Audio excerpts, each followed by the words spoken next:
Hello students, welcome to my YouTube channel. आज इस lecture में हम लोग डिस्कस करेंगे ABCD method for balancing chemical equation. इससे लास्ट क्लास में मैंने आपको केमिकल इक्वेशन बैलेंस करना बताया था हिट एंड ट्रायल मेथड से, जिसमें कि हम एलिमेंट्स, रिएक्टेंट और प्रोडक्ट्स बना के इक्वेशन को क्या करते थे, बैलेंस करते थे।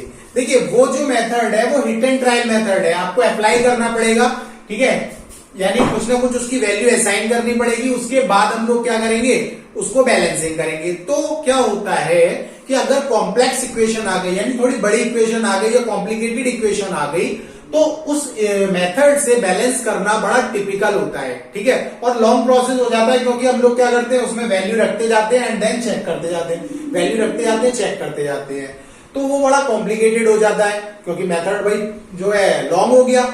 तो उस मेथड को, जो कॉम्प्लिकेटेड इक्वेशन है, उसको सॉल्व करने के लिए हम एबीसीडी मेथड पढ़ेंगे।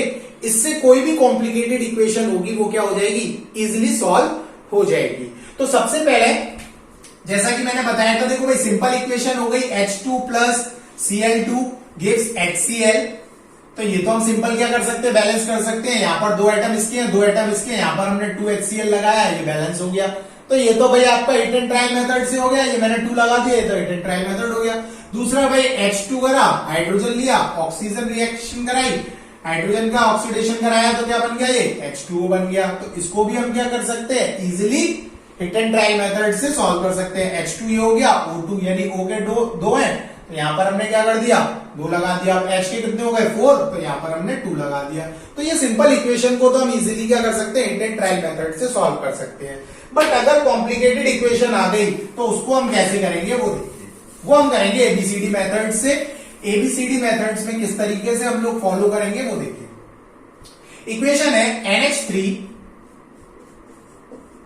NH3 प्लस O2 NH3 यानी अमोनिया को हमने ऑक्सीडेशन कराया, तो क्या बन गया भाई, NO प्लस H2। ये आपकी इक्वेशन है। अब इसको हमें क्या करना है, बैलेंस करना है। ऐसे क्वेश्चन आएंगे, आपको इक्वेशन दे दी जाएंगी 2-3, उसको बैलेंस करना होगा। या फिर वर्ड में दे रखी होंगी कि भाई आपको दे दिया अमोनिया, अमोनिया को हमने रिएक्ट कराया किसके साथ, ऑक्सीजन के साथ, या उसका ऑक्सीडेशन कराया, तो आपका फॉर्म क्या हुआ, नाइट्रोजन ऑक्साइड फॉर्म हुआ एंड वाटर फॉर्म हुआ, ठीक है। तो इस तरीके से भी आपको वो वर्ड प्रॉब्लम में भी दे सकता है क्वेश्चन। तो आपको इसको बैलेंस करना है। अब कैसे बैलेंस करें, देखिए पहले वाले मेथड से करके देखते हैं, हिट एंड ट्रायल मेथड से। हिट एंड ट्रायल मेथड में हम लोग क्या करते थे भाई, एलिमेंट, रिएक्टेंट और प्रोडक्ट। यहां पर आप रिएक्टेंट और प्रोडक्ट पूरा लिख लेना। इसको करो भाई, एलिमेंट कौन कौन से हैं, नाइट्रोजन है, फिर मैंने बताया था ऑक्सीजन लेंगे, फिर हाइड्रोजन, यानी हाइड्रोजन सबसे लास्ट में एंड देन ऑक्सीजन, और जो भी बचे कुचे हैं वो ऊपर। नाइट्रोजन पर आओ भाई, नाइट्रोजन रिएक्टेंट साइड कितनी है, 1, प्रोडक्ट साइड कितने हैं, 1, हाइड्रोजन रिएक्टेंट साइड कितने हैं, 3, प्रोडक्ट साइड कितने हैं, 2, ऑक्सीजन रिएक्टेंट साइड कितने हैं, 2, और प्रोडक्ट साइड कितने हैं, 1 और 1, 2। भाई ये और ये तो बैलेंस है, ये बैलेंस नहीं है, तो इसको हमें बैलेंस करना पड़ेगा। अब इसको कैसे बैलेंस करें भाई, चलो 6 बना के देखते हैं भाई। 6 बना के देखेंगे तो यहां पर हम लोग 3 का मल्टीप्लाई कर दें, किसमें, इसमें 3 का मल्टीप्लाई कर दें तो ये 6 बन जाएगा, यानी प्रोडक्ट साइड हम 3 का मल्टीप्लाई कर दें तो ये 6 बन गया। इधर अगर हम 2 का मल्टीप्लाई कर दें तो 6 बन जाएगा, फिर 2 का मल्टीप्लाई यहां कर दें तो 6 बन गया। बट अगर हमने 3 का मल्टीप्लाई यहां पर किया तो ऑक्सीजन के एटम्स क्या हो गए, प्रोडक्ट साइड बढ़ गए, और यहां पर ऑक्सीजन के एटम्स 2 हो गए। तो अब क्या करेंगे भाई, इसको दोबारा से करेंगे, इसके 3 और 1 4 हो गए, तो यहां पर हमें 2 लगाना पड़ेगा, लगाना पड़ेगा नहीं लगाना पड़ेगा, अब 2 लगाना पड़ेगा, तो ये 4 हो गए, ठीक है। नाइट्रोजन के चेक करते हैं, नाइट्रोजन के कितने हो गए भाई, 2 नाइट्रोजन के यहां पर है, यहां पर 1 ही है, यहां पर डिस्टर्बेंस आ गया कि नहीं आ गया, तो जब यहां पर डिस्टर्बेंस आ गया तो अब हमें यहां पर 2 लगाना पड़ेगा, लगाना पड़ेगा। अब 2 यहां पर लगाया तो ऑक्सीजन के क्या हो गए, प्रोडक्ट साइड देखो 2 और 3 5 हो गए, यहां पर कितने हैं, 4, तो भी ये डिस्टर्ब हुआ। तो देखो कितनी कॉम्प्लिकेटेड इक्वेशन हो गई, हमें सॉल्व करना कितना मुश्किल हो रहा है। कब तक हम हिट एंड ट्रायल मेथड लगाएंगे, तो इसके लिए हम लोग एबीसीडी मेथड यूज करेंगे। तो ये वाला मेथड हम लोग इसमें क्या करेंगे, एस्केप करते हुए एबीसीडी मेथड सीखेंगे, जिससे हम कोई भी कॉम्प्लिकेटेड इक्वेशन को क्या कर सकते हैं, इजिली सॉल्व कर सकते हैं। कैसे कर सकते हैं वो देखिए। एबीसीडी मेथड क्या कहता है भाई, सबसे पहले हमने क्या करा, ए यहां पर मान लिया, इसको O2 कर लो, ठीक है। सब जगह क्या कर लेना, ब्रैकेट लगा लेना, ये B, ये C एंड ये D, ये पार्ट आ गए। अब आते हैं हम लोग किस पर, नाइट्रोजन पर। किस पर आएंगे, नाइट्रोजन। सबसे पहले हमने क्या लिया भाई, नाइट्रोजन लिया। अब नाइट्रोजन लिया हमने, प्रोडक्ट साइड और रिएक्टेंट साइड दोनों साइड लेंगे। रिएक्टेंट साइड किसका हो रहा है, देखो नाइट्रोजन यहां पर ही रिएक्टेंट साइड, यानी ए का मल्टीप्लीकेशन हो रहा है, ए हो गया। जितने एटम्स होंगे उससे हम लोग उसका मल्टीप्लीकेशन करा देंगे। 1 एटम है तो ए से मल्टीप्लीकेशन कराएंगे तो 1 हो गया। अब यहां पर नाइट्रोजन नहीं है, रिएक्टेंट साइड, एरो बना के प्रोडक्ट साइड है तो इक्वल टू आ जाएगा। इक्वल टू एन पे कितने हैं भाई, सी का मल्टीप्लीकेशन हो रहा है, एक एटम है, एक एटम है, सी का मल्टीप्लीकेशन हो रहा है तो क्या हो जाएगा यहां पर, A is equal to C. Clear. दूसरा भाई नाइट्रोजन कंप्लीट हो गया। अब आते हैं किस पर, हाइड्रोजन पर। हाइड्रोजन ले लिया, हाइड्रोजन रिएक्टेंट साइड कितने हैं, 3 एटम्स हैं, मल्टीप्लीकेशन ए से होगा, क्या हो जाएगा 3a इज इक्वल टू, यहां पर और नहीं है, इक्वल टू पे आ जाओ, कितना हो जाएगा 2d। 2 एटम्स है, डी का मल्टीप्लीकेशन हो रहा है, हाइड्रोजन हो गया। ऑक्सीजन पर आओ, ऑक्सीजन लिया, ऑक्सीजन में क्या हो रहा है भाई 2b, 2 एटम है, बी का मल्टीप्लीकेशन हो रहा है, इज इक्वल टू, यहां पर ऑक्सीजन का क्या है C, एक एटम है और C से मल्टीप्लीकेशन हो रहा है, और यहां पर क्या है प्लस का D, तो प्लस का साइन है, यहां पर क्या हो जाएगा ये D। क्लियर। तो ये हमने इक्वेशन लिख ली। अब इस इक्वेशन में हम लोग क्या करेंगे, इस इक्वेशन में ये देखेंगे कि क्या कहते हैं सबसे ज्यादा टाइम्स क्या आ रहा है, सबसे ज्यादा टाइम्स क्या A आ रहा है, क्या B आ रहा है, क्या C आ रहा है या क्या D आ रहा है। तो देखेंगे भाई ए कितने इक्वेशन में आ रहा है, ए इसमें भी आ रहा है और इसमें भी आ रहा है, 2 में आ रहा है। सी किस में आ रहा है, सी इसमें भी आ रहा है और इसमें भी आ रहा है, 2 में आ रहा है। डी किस में आ रहा है, डी इसमें भी आ रहा है और इसमें भी आ रहा है, और बी सिर्फ 1 में ही आ रहा है। तो जितने ज्यादा टाइम्स बार आएगा उसको हम क्या कर लेते हैं, सपोज कर लेते हैं, लेट कर लेते हैं क्या 1।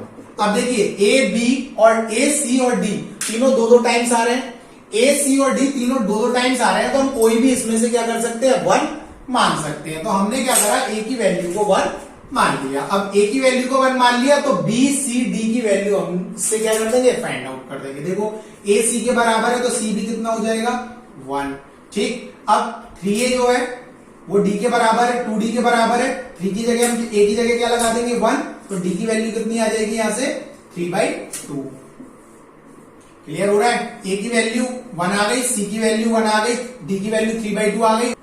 बी की वैल्यू यहां से क्या आ जाएगी 2b is equal to C plus D के बराबर है, सी की वैल्यू यहां से 1 है प्लस का डी की वैल्यू यहां से 3/2 है, तो इसको हम सॉल्व करेंगे तो ये कितना आ जाएगा 5/2 2b, यानी बी की वैल्यू यहां से कितनी आ गई 5/4। ए बी सी डी की वैल्यू हमने यहां से क्या कर ली, फाइंड आउट कर ली। अब ए बी सी डी की वैल्यू यहां से फाइंड आउट कर ली, हम यहां पर क्या कर देंगे, इसको पुट कर देंगे। यहां पर पुट करते हैं तो यहां पर पुट करके देखो भाई कितना हो जाएगा, ये ए की वैल्यू 1 है तो 1 कर देंगे, 1 इंटू NH3 प्लस बी की वैल्यू कितनी है 5/4, 5/4 O2 गिव्स दैट, सी की वैल्यू कितनी है 1 NO प्लस डी की वैल्यू कितनी है 3/2 H2। इतना क्लियर है। अब ये वैल्यू निकालने के बाद हमने इस इक्वेशन में क्या कर दी, पुट कर दी। अब देखिए इक्वेशन को हम फ्रैक्शन पार्ट में नहीं लिखेंगे, इक्वेशन को हम क्या लिखेंगे सिंपल नंबर में। तो इस पूरी इक्वेशन को मैं किससे मल्टीप्लाई कर दूं कि वो सिंपल इक्वेशन में हो जाए। देखो यहां पर इसमें 4 है, यहां पर 2 है, अगर मैं पूरी इक्वेशन को 4 से मल्टीप्लाई कर दूं तो इक्वेशन क्या आ जाएगी, सिंपल फॉर्म में आ जाएगी। तो देखो 4 से मल्टीप्लाई कर दिया, 4 से मल्टीप्लाई किया तो ये कितना हो जाएगा 4NH3 plus 5O2 gives 4NO plus 6H2।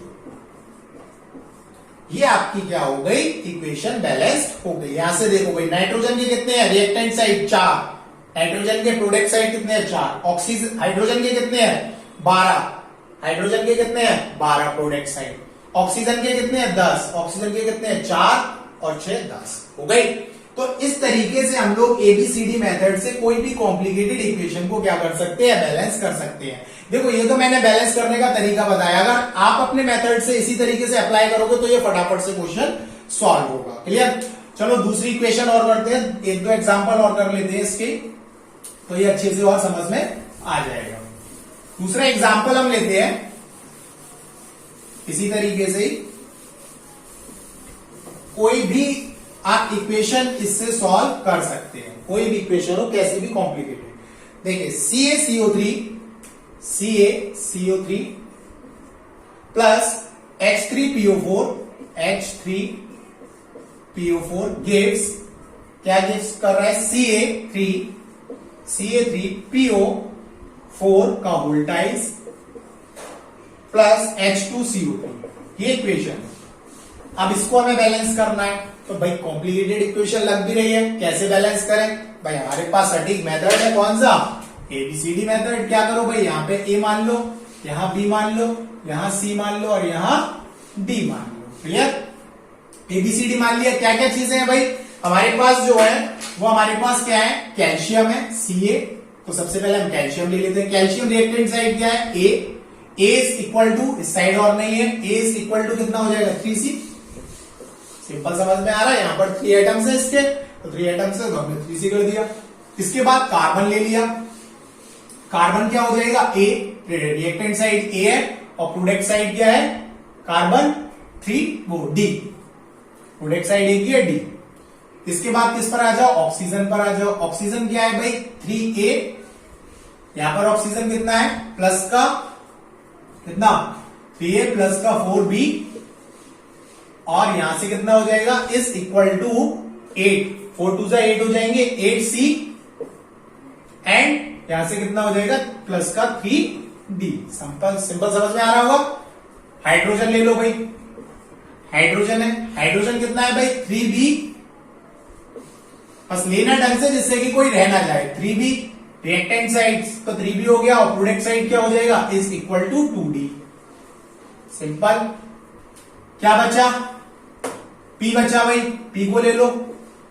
P में क्या हो जाएगा भाई, B इज इक्वल टू क्या हो जाएगा, C, 2C। इतना हो गया। ये सारी हमने चीजें क्या कर ली, लिख ली। अब इसके बाद हम लोग इसको क्या करेंगे, बैलेंस करेंगे। देखेंगे भाई कौन सी चीज सबसे ज्यादा टाइम आ रही है इक्वेशन में। A कितने टाइम्स आ रहा है, 1 2 इक्वेशन में आ रहा है, 3 इक्वेशन में आ रहा है, ठीक है, 3 इक्वेशन में आ गया।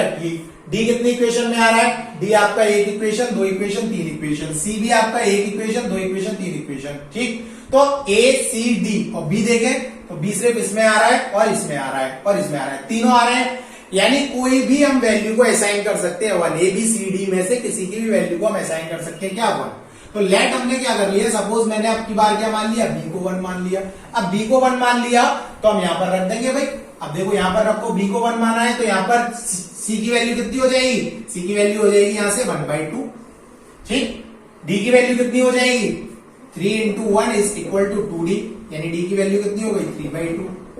सारी वैल्यू हमें एक ही इक्वेशन से, एक ही असाइन करने से वैल्यू मिल जाएगी। B की मिल गई, C की मिल गई, D की मिल गई। A की निकाल लो, A की क्या है, 3C है, तो A is equal to 3, C की वैल्यू कितनी है, 1/2, यानी A की वैल्यू कितनी आ गई, 3/2। और कुछ बचा, A B C D हो गए। अब A B C D चारों हो गए तो हम इसमें क्या कर देंगे, इक्वेशन में पुट कर देंगे भाई। पुट कर दो, पुट करेंगे तो यहां से कितना हो जाएगा, A की वैल्यू है 3/2 CaCO3 प्लस B की वैल्यू कितनी है 1 H3PO4, कितना सिंपल हो गया, गिव्स C की वैल्यू कितनी है 1/2 ऑफ Ca3PO4 का वोल्टाइज प्लस D की वैल्यू कितनी है 3/2 ऑफ H2CO3। पूरी इक्वेशन को किससे सॉल्व करें भाई, पूरी इक्वेशन को अगर हमें सिंपल फॉर्म में बनाना है, 2 यहां पर आ रहा है, 2 यहां पर आ रहा है, 2 यहां पर आ रहा है, 2 से मल्टीप्लाई कर दें, पूरी इक्वेशन को 2 से मल्टीप्लाई कर दिया। तो 2 से मल्टीप्लाई करने पर ये क्या हो जाएगा, 3CaCO3 प्लस 2 से मल्टीप्लाई कर रहे हैं तो 2H3PO4 गिव्स Ca3PO4 का वोल्टाइज, क्योंकि यहां पर 1/2 है, 2 से 2 कैंसिल हो जाएगा, प्लस 3 टाइम्स ऑफ H2CO3। हो गई बैलेंस।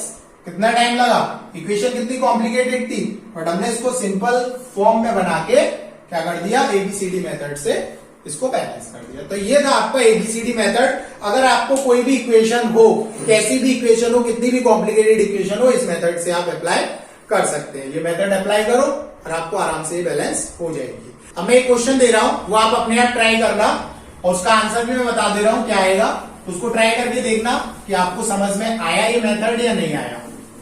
तो इक्वेशन लिख लो। इक्वेशन है HNO3 प्लस CaOH का होल ट्वाइस गिव्स CaNO3 का होल ट्वाइस प्लस H2। ये इक्वेशन है। अब इसको हमें क्या करना है, बैलेंस करना है। आप हिट एंड ट्रायल मेथड से करना या ये वाला मेथड कराना। हिट एंड ट्रायल से मेथड से करोगे सुबह से शाम हो जाएगी तो हो पाए शायद, लेकिन हिट एंड अगर एबीसीडी मेथड से करोगे तो आई थिंक ये 2-3 मिनट में हो जाएगी। तो इसको ट्राई करना। इसका आंसर मैं बता दे रहा हूं। इसका आंसर जो आएगा वो आएगा 2HNO3 बैलेंस हो गए प्लस का CaOH का होल ट्वाइस, CaOH का होल ट्वाइस gives CaNO3 का होल ट्वाइस प्लस 2H2। ये सिंपल सी इक्वेशन दी है मैंने, बैलेंस आराम से कर लोगे। इसको एबीसीडी मेथड से सॉल्व करना, एबीसीडी मेथड से सॉल्व करके ये आंसर आएगा। ठीक है, तो ये ट्राई करना। इस क्लास में इतना ही। नेक्स्ट क्लास में हम लोग टाइप्स ऑफ केमिकल रिएक्शंस पढ़ेंगे, जो भी आपकी केमिकल रिएक्शंस होती है। तो thank you so much for watching the video. और अगर मेरा ये वीडियो पसंद आए तो इसको लाइक करो और ज्यादा से ज्यादा शेयर करो।